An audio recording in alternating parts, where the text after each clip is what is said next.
अस्सलामुअलैकुम दोस्तों, आज हम लेकर आए हैं खंदक की लड़ाई का मशहूर किस्सा, जिसमें हजरत अली ने अपनी बहादुरी और ताकत से दुश्मन के बड़े जनरल को एक झटके में मार गिराया। तो चलिए शुरू करते हैं। दोस्तों, खंदक की लड़ाई में मुशरिकों की तरफ से हमले का जबरदस्त इंतजाम किया गया था, जिसमें कुरैश के मशहूर जनरलों यानी अबू सुफियान, खालिद बिन वलीद, अम्र बिन आस, जरार बिन खत्ताब और जुबैर का एक एक दिन मुकर्रर हुआ। हर जनरल अपनी बारी के दिन पूरी फौज को लेकर लड़ता था।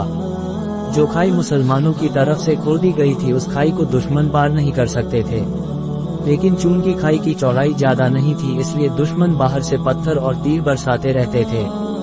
लेकिन इस ढंग में कामयाबी नहीं हुई तो तय किया कि मामूली लड़ाई की जाए। पूरी सेना जमा हुई, सब कबीलों के सरदार आगे आगे थे। इत्तेफाक से खाई एक जगह कुछ कम चौड़ी थी। ये जगह हमले के लिए चुनी गई। अरब के 4 मशहूर बहादुरों ने खाई के इस किनारे से घोड़ों को एड़ लगाई तो वह खाई के उस पार थे। उनमें सबसे ज्यादा बहादुर अम्र बिन अब्दे बुद था। वह 1000 सवार के बराबर माना जाता था।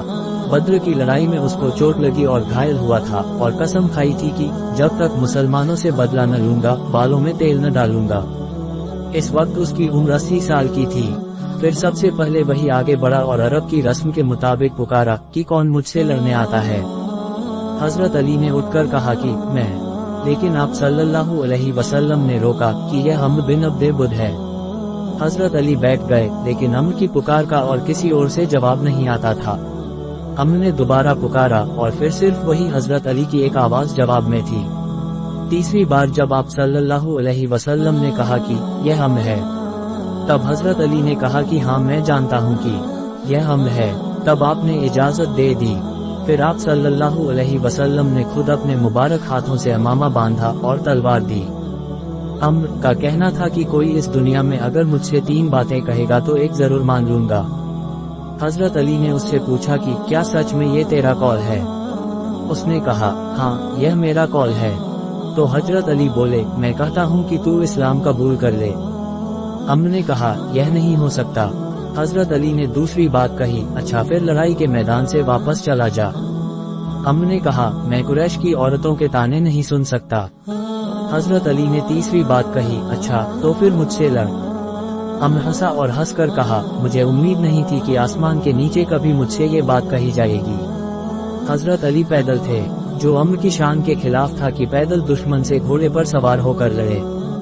इसलिए अम्र घोड़े से उतर गया और पहली तलवार घोड़े के पांव पर मारी कि घोड़े की कैचे कट गई। अम्र ने फिर पूछा, तुम कौन हो? हजरत अली ने नाम बताया। उसने कहा, मैं तुमसे लड़ना नहीं चाहता। हजरत अली ने कहा, हाँ, लेकिन मैं चाहता हूँ। अम्र को इस बात पर बड़ा ताव आया। परतले से तलवार निकाली और आगे बढ़कर वार किया। हजरत अली ने ढाल पर वार रोका, लेकिन वार इतना जबरदस्त था कि तलवार ढाल में डूबकर निकल आई और सीधा हजरत अली के माथे पर लगी। अगरचे घाव गहरा नहीं था, फिर भी ये निशान हजरत अली के माथे पर सदा के लिए रह गया। दुश्मन का वार हो चुका तो हजरत अली ने वार किया। यह वार बहुत जोरदार था कि हजरत अली की तलवार अम्र के कंधे काट कर नीचे उतर आई, जिसके साथ ही हजरत अली ने अल्लाहू अकबर का नारा लगाया। ये जीत का ऐलान था। खंदक की लड़ाई में हमले का ये दिन बड़ा कठिन था। दुश्मन हर तरफ से तीर और पत्थर की बारिश कर रहे थे। एक दम के लिए भी ये बारिश थमने न पाती थी। यही दिन है कि जिसका जिक्र हदीसों में है कि आप सल्लल्लाहु अलैहि वसल्लम की लगातार 4 नमाजें कज़ा हुई। दोस्तों, इसी तरह के दीनी वाक़यात के लिए हमारे चैनल को सब्सक्राइब करें।